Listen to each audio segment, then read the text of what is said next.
asalaamaaleykum Imam Matar Gueye. waaw maa ngi lay fay nuyoo Seydina Omar ndax ku tedd ki ñu la tuddee. bokk ci saaba yonent bi di sóoraale ci nuyoo bi mbooleem équipe bu référence actu te bañ a fàtte surtout nag ndax ñooñu ñoo am priorité seeni téléspectateurs di leen ñaan ak di leen baalu àq ci weeru tedd bi nga xam ne mooy weeru Aïd el Kébir ñu ñaan suñu borom mu may ñu dugg ci ak bisimilah rahmaani rahiim génn ci alhamdulilah rabbil alamin. beneen question mooy question actualité gis nañ ni yàgg nga défendre lii di valeur Sénégal. dañoo gis benn bande annonce bu ñu jaaxal ci benn série bu bees de la place ñu tuddee ko Infidèles bi nga xamante ne mën nañu xuus yu baax sax parce que bu ñu defee suñu investigation xam nañu Evenprod ñoom ñoo nekk ci ginnaaw lool. Evenprod nag bu ñuy fàttali ko ñoo fi indoon série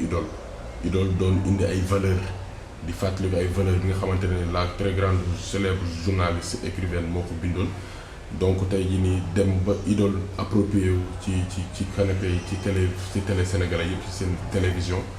ñu gis nag mu indi beneen facette ci beneen série mu tuddee ko Infidèles bi nga xamante ne 3e épisode bi nga. li ñu jot a gis daal jaaxal nañu dafa mel ni Sénégal léegi nekkatuñu Sénégal maam El Hadj Malick nekkatuñu Sénégal Serigne Touba nekkuñu Sénégal kilifa diine yi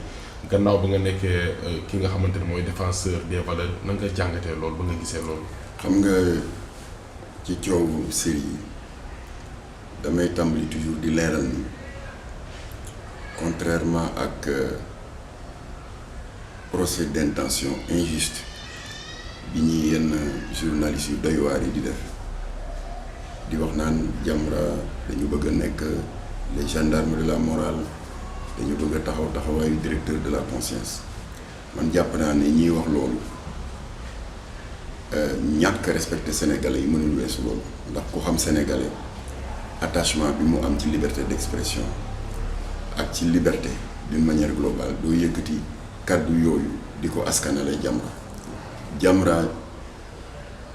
mënula am sañ-sañ di tànn lu nit ñi war a xool ak lu ñu warul a xool ndax comme yéen ni ngeen ko xamee ni ngeen koy waxee yéen taskatu xabaar yi les adultes sont majeurs et vaccinés mag ñi itteeluñu ñi itteel mooy tout tànk yi te kenn amul droit ci kaw wutum xaalis jël sa série bu bari yuy yàq jikko nga tànn benn heure de grande écoute parce que heure yooyu annonceurs yi publicité yi ñuy jàll mooy gën a cher que bu fekkee yaa ngi koy dawal vers minuit nga jël une heure de grande écoute di ko ci jàllale par force te yaa ngi toog sa njaboot toog ak xale yi. donc jamono HCA le Haut Conseil de l'audiovisuel bi rahmatullah alayhi professeur Babacar Kébé jiite woon dafa leen daan obligé ñoom les producteurs de comment dirais-je les producteurs d'images télévisuelles ñuy def le pictogramme de bas d'écran interdit au moins de nangam bu ko defee parents yi sax bu heure boobu jotee ñu ne xale yi dem leen tëddi wala ñu mën a jël seen beneen matuwaay waaye ñoom yooyu yëpp dañ ko dëggaate. faalewuñu CNRA parce que CNRA taxawaay bi mu war a taxawu ko ba noppi nag di fekk xale yi dans leur dernier retranchement c'est-à-dire le havre tranquille de la sécurité familiale agressé leen mentalement et moralement kooku c'est inacceptable kon loolu rek mooy taxawaayu Jamra moo tax toujours dinaa comparer suñu taxawaay ak taxawaayu suñu doomu ndey Momar Ndaw bi jiite kuréel bi ñuy wax ASCOSEN association sénégalaise des consommateurs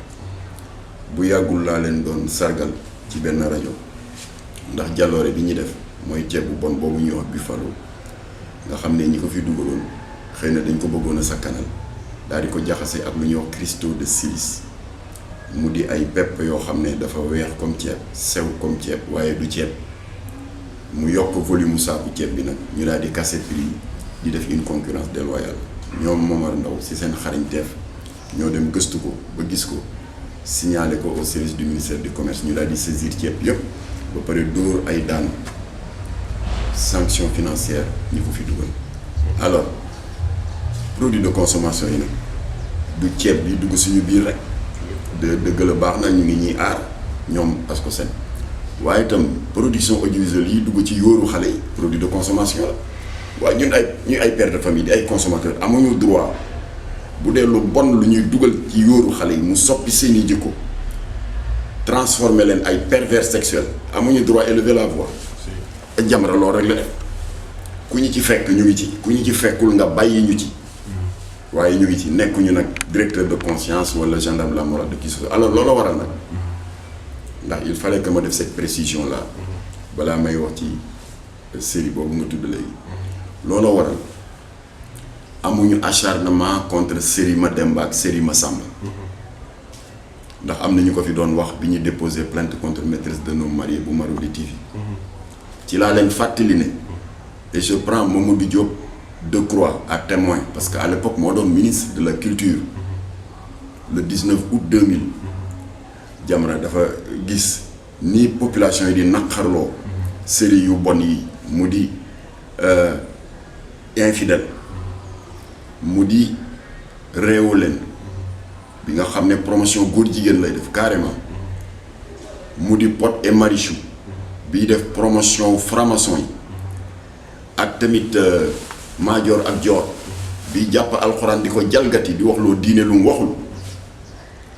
alors série yooyu ak tamit maîtresse d'un homme marié du ay taxawaay bu bees bu Jamra am di wax xalaatam ci série ça ne date pas d'aujourd'hui ñun bañ ko tàmbalee di ci ñaxtu am na ñoo xam ne ay acteurs série yi lañu juddooguñu le 19 août 2000 Canal Horizon moo doon dawal benn série boo xam ne tur bi rek àtte na boppam naka lañ ko tuddee woon confession érotique Canal Horizon nag a priori yoonu kenn newu si parce que c'est une chaîne privée cryptée te ku fayul sa abonnement doo ci seetaan kon yoonu kenn newu ci waaye seen caay-caay dañ ci boole pexe goo xam ne dañuy am lu ñuy wax les heures de diffusion en clair c'est-à-dire am na créneau horaire bu ñuy jël à l'époque c'était de 18h à 20h di ci teg seeni film di ko may ñëpp abonné ou pas abonné confession érotique nag ci créneau horaire boobu lañ ko dugaloon kon nag la volonté de nuire était manifeste xale yi di ko seetaan di ci gis yoo xam ne teggin mayewul ma di ko répété fii ñun ñu def ni sénégalais baaxoo rek c'est-à-dire diplomatie courtoisie ak teggin daal di dem saisir directeur u chaîne bi tubaab bu weex tàllala woon bu réew arrogant suñu wax ak moom deful sax 5-10 minutes mu daal di ñu daal di nekkoon dinañu jël li ñu yoon may ndem si yàlla si Abdou Latif Gueye bind benn demande d'autorisation de marche man maa ko déposé ji préfecture ñu autorisé ñu ko ñu def marche bu rëy ci diggu Dakar ndax ndekete naqar yi ñu bareñ ko dencoon doon ut occasion pour génn li nekk seen dënn ba marche ba jeexee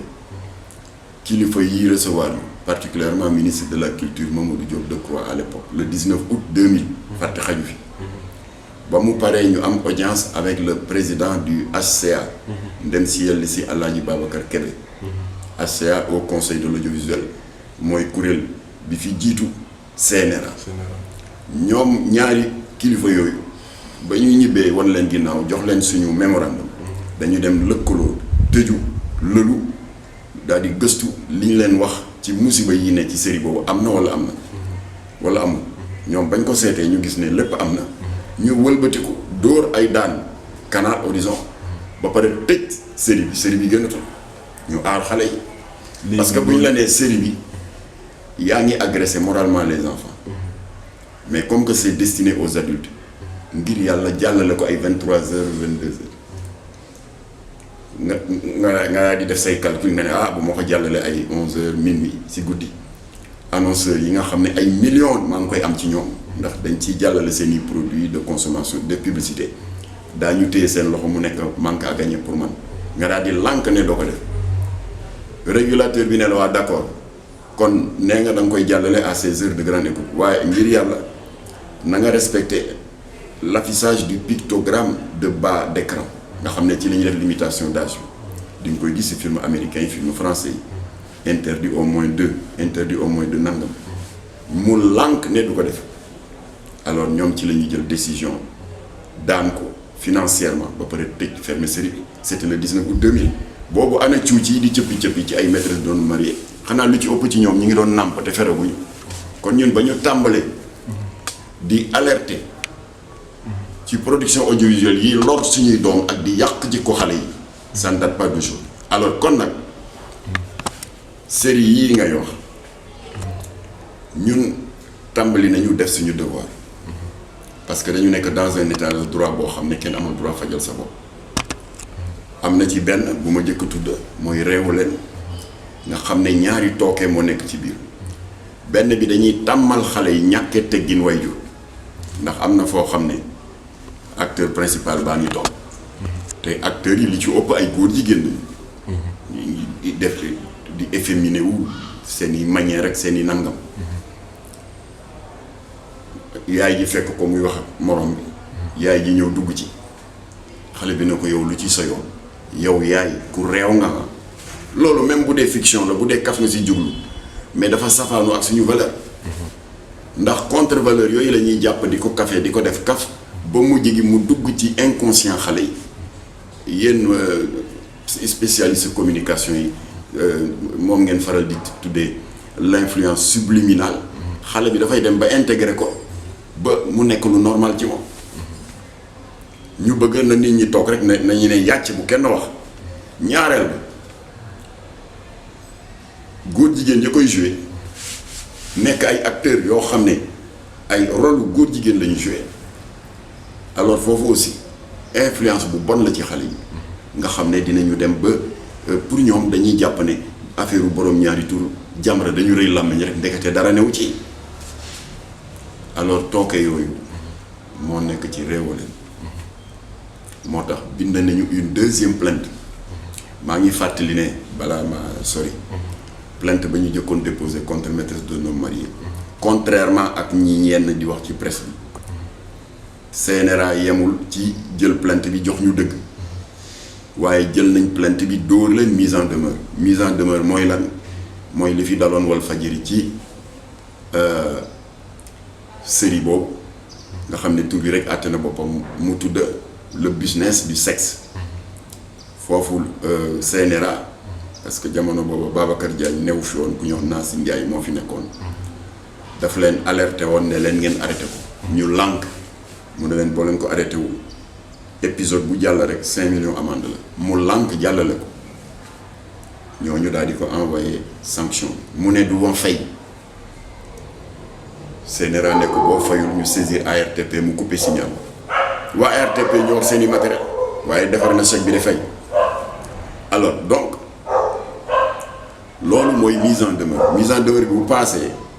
nga récidiver rek ñu dóor la sanction nga fay xaalis ñu coupé signal bi alors kon maîtresse d'un homme marié c'était la même chose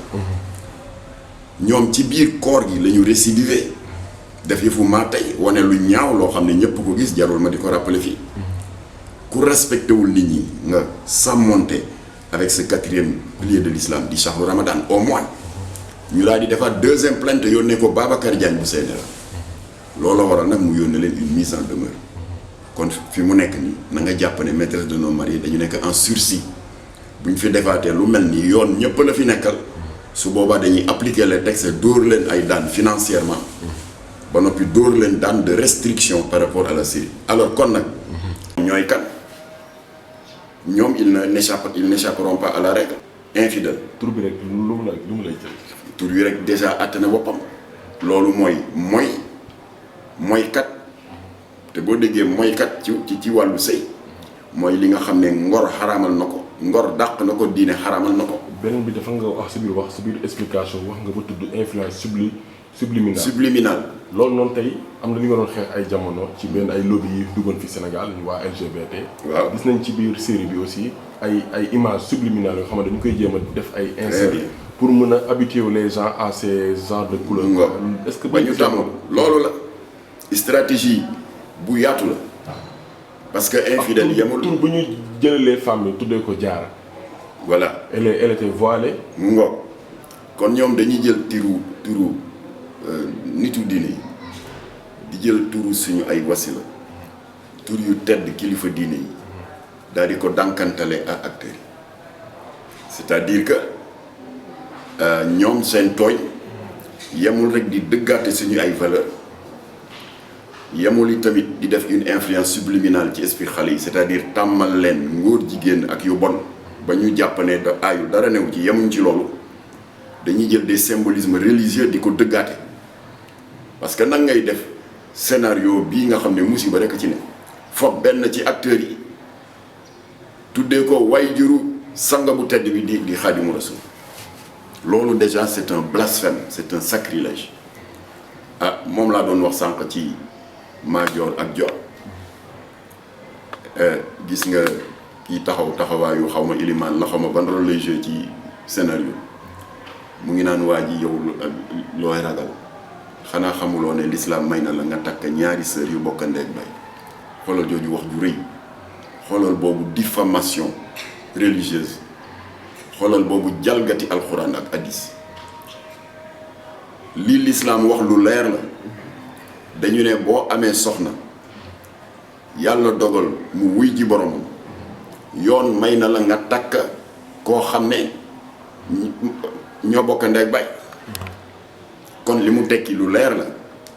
mooy am nga droit takk ñaari sœur mais à condition ñu bañ a fekkante ci sëy bi waaye gis nga ni mu taxee ñu wax di bëgg réeral xale yu bari alors ba tax na kon fii ñu jaar ak maîtresse d'un homme marié déposer plainte tam parce que déposer nañ plainte contre Réewuleen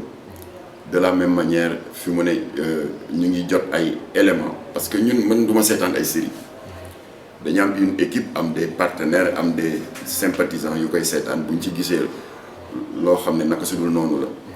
loo xam ne dafay dëggaate suñuy valeur ñu def ci ay extrait jox ñu ko man itam ma jël extrait yooyu yónnee ko Babacar Diagne mu ngi may dégg xam na li may wax def naa ko bu dul benn yoon du ñaari yoon ñoom itam dañu am benn équipe de visionnage boo xam ne ñoo koy xool ba xam lii Jamra di jàmbat dëgg la wala du dëgg ma yëgal ne nag Jamra n'est plus seul dans le combat am nañu beneen kuréel bu ñu fekk si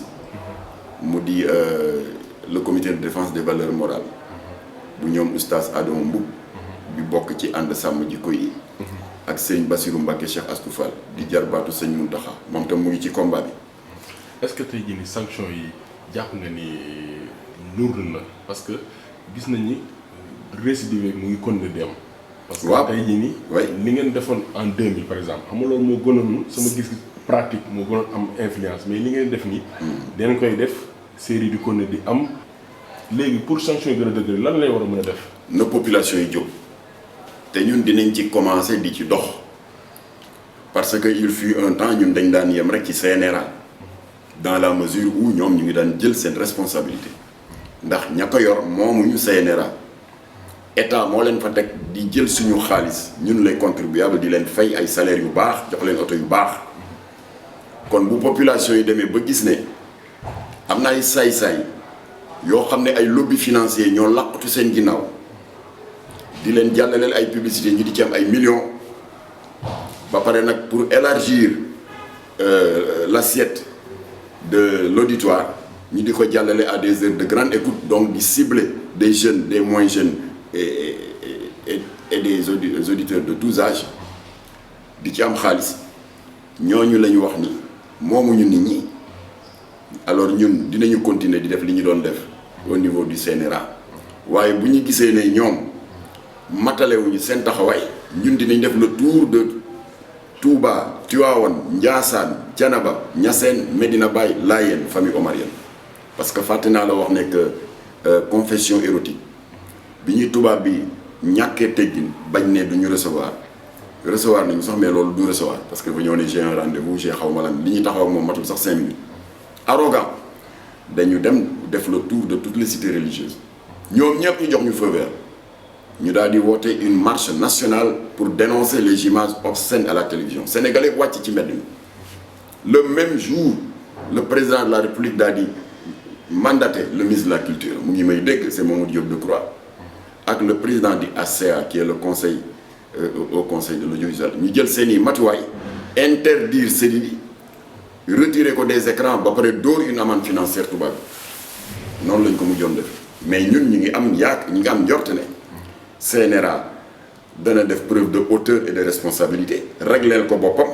balaa Sénégalais di wàcc ci mbedd mi en toute légalité def déclaration en bonne et due forme d'autorisation de marche et de sitting régleel ko seen bopp mën nañ ko waaye gàcce lay doon ci CNRA. kon on lance un appel encore une fois à Babacar Diagne et son équipe